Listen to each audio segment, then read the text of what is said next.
I've just disembarked a cruise where I spent 7 days sailing around Alaska. In total, we travelled 2,209 miles and visited the Alaskan ports of Juneau, Skagway and Ketchikan. It was unlike any trip that I've ever been on before. I saw and did things that I could never have imagined pre-cruise, and it's still hard to believe that this place exists and that I was there. As I was travelling so far from home to take this cruise, I decided to book excursions every day.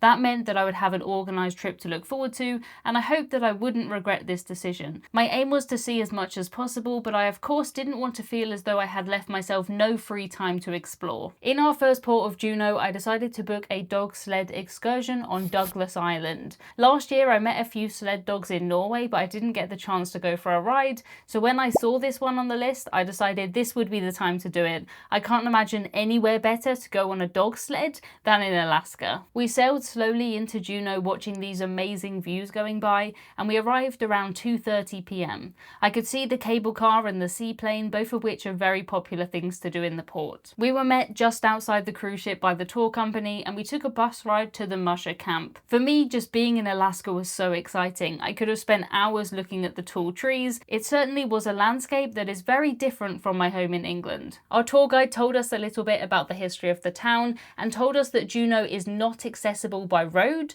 only by plane or boat. It is the capital of Alaska and home to the Mendenhall Glacier. As soon as we pulled into the camp, the dogs were jumping and wagging their tails. They were already hooked up to the harness, ready to run, and our guide said it was like having a dog at home. As soon as you put their lead on, they know that they're going for a walk and they get really excited. We were split into groups of 4 or 6 and shown to our sleds. These are the summer sleds with wheels because there was no snow on the ground when we visited in late April. The dogs pulled us away as if it was the easiest thing in the world, and our musher told us about how he was keeping them at a steady pace because they would run much faster if they were allowed to. I was really surprised by how steady the sled was, and in total we went for a mile circle around the woods. Our musher told us all about his dogs and how he ended up with each one. They all had the cutest names like Batman, Spider, Tesla, Bliss and Snoopy, and he actually took some photos of the dog for us while we were sat on the sled using our phones. I think the photos came out very cute, and there I am in the background. I am of course there wearing a light coat, which is very important on any Alaska cruise. We had fantastic weather on this trip, but it's always worth bringing just a small coat. After our ride, we learned about the 1,000-mile race that the dogs are able to compete in, including how all of the vet stops work and what happens if a dog does get tired or does get hurt. They actually wear these adorable little socks to stop their feet from getting cut on anything sharp when they're running. Apparently the dogs know that they'll be running when they put these on, so they just lay upside down with their feet in the air, ready to have their socks put on because they want to go for a run. The record for the race was set in 2017 by a 57-year-old called Mitch, who finished in 8 days, 3 hours, 40 minutes and 13 seconds. He actually took the record from his son, and at 57 he is the oldest person to have won the race. The dogs were also friendly, and they actually didn't smell. That might sound like a no-brainer, but the huskies that I met in Norway, they really did smell. It took me weeks to get that smell out of my clothes. One of the dogs did slobber on my trousers in an unfortunate place, but that kind of is to be expected. You may have noticed that these dogs don't really look like the traditional fluffy huskies, and that is true. They have all kinds of husky mixes here. After some time spent on the rope bridge in the forest, we went to meet a couple of pregnant dogs. We were told that they were expecting their puppies in the next week, so we did just miss out on seeing them, but the adult dogs were still pretty cute. The toilets at the camp did remind me of Shrek's swamp.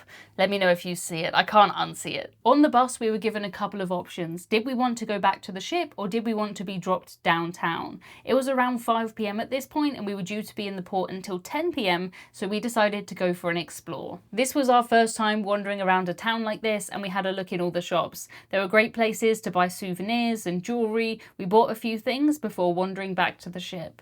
We were docked in the AJ terminal, which is about a 15-minute walk away. There was a free shuttle put on by Norwegian, but wandering along the streets in the evening was lovely, and I'm glad we decided to do that. It was pretty warm, and I saw a yellow bus, which was very exciting. We don't have these school buses in the UK, and I normally just see these in movies. In our next port of Skagway, we did take the shuttle bus because we weren't allowed to walk out of the port. This was only a 2-minute ride, but looking at the rock face beside the bus, I would guess this is why we weren't allowed to walk along there. Still, there was no wait for the bus, and we ended up being where we were meant to meet for our excursion about 45 minutes early. The ship was docked in a beautiful location, and we joined the line to board the White Pass Railway. We were in this port from 7 a.m. until 8 p.m, so we had loads of time to explore. I'd heard about this railway for years, and when I started telling people that I was going to Alaska, I had message after message after message of people telling me that this is what I had to do. I've got to be honest, I'm not a massive fan of trains. I think it's because I used to commute to work on them, and so they were more of a necessity for me, but this train was nothing like that. The railway was actually built in 1898, and it has of course been updated a lot in that time.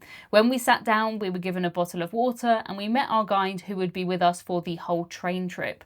In total, the journey was around 2 hours, so I was very glad to learn that there would be a toilet on board in every carriage. I did Google that one before I booked, of course. I'm not risking being stuck up a mountain without access to a bathroom. We were actually travelling so far that we would be going into Canada. The seats on the train did move so that you could face either backwards or forwards, and there were a couple of people who were in a group with their friends who went backwards for the entire trip. I am far too motion sick for that, but clearly it didn't bother them. The landscape changed drastically as we got further up and up. At the bottom, the sun was shining, it was a lovely warm day. By the time we got to the top, everything was covered in snow. Very deep snow that covered cabins and cars. We were able to go outside of our train car at the front and the back during the journey. There was limited space, of course, so we did have to rotate around, but everyone was very polite, and we all made sure we didn't stay out there too long so that we could give everyone else a go. Every time we saw a view like this, I would think, wow, this is it. It cannot get any better.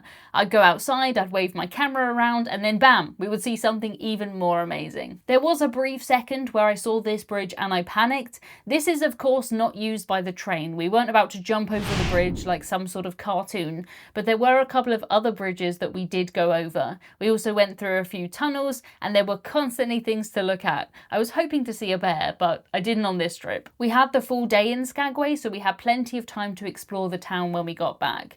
I had one thing on my to-do list, and that was to get something that's called a doughboy. It's basically like if you got 6 sugared donuts and squashed them all together flat. That's what it is. I'm sure I had my year's worth of sugar in just one treat, but it was absolutely worth it. It was so yummy. I did have a Diet Coke afterwards, and I'm sure that that cancelled it out. Looking around at the shops, I did find a bear, but I'm not sure that this one counts. It was so bizarre to see life going on in a town with this dramatic backdrop. I'm sure the people who live here, of which there are around 1,100, don't even really notice the view anymore, but for us, it was incredible. We were so lucky with the weather, and that made the train trip even more special. The weather continued to be brilliant for our trip to Ketchikan, and they said that we had won the Ketchikan lottery because it normally rains there.